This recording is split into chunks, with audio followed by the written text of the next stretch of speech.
घाटावा कोयजन बाजन बाजा बाजावा छठी माई के घाटावा कोयजन बाजन बाजा बाजावा गोदिया में होई है बालकवा अर्घ देवे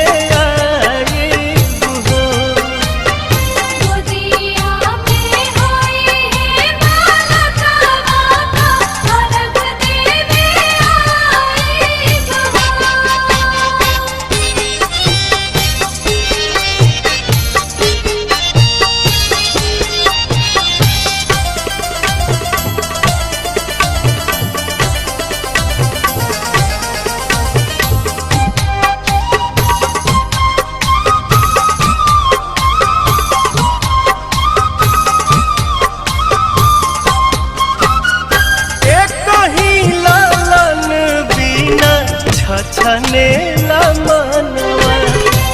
सुन सहन लागे हमरो घरवा अंगनवा पूरी जहिया दिलावा के लला सात जलसा कराए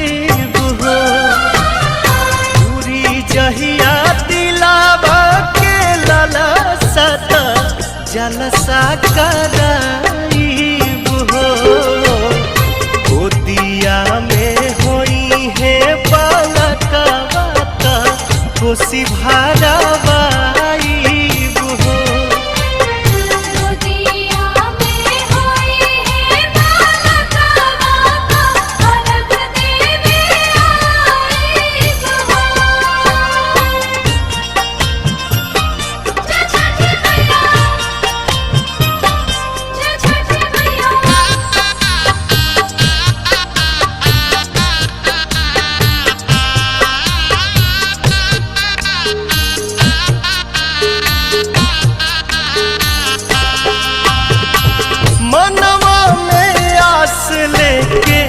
रोवेले बझनिया कहिया बसैबू छठी माई हमर दुनिया ऐसन सुनर फल पाइब त सूरज गोहराए ऐसन सुनर फल पाइब त सूरज गोहराए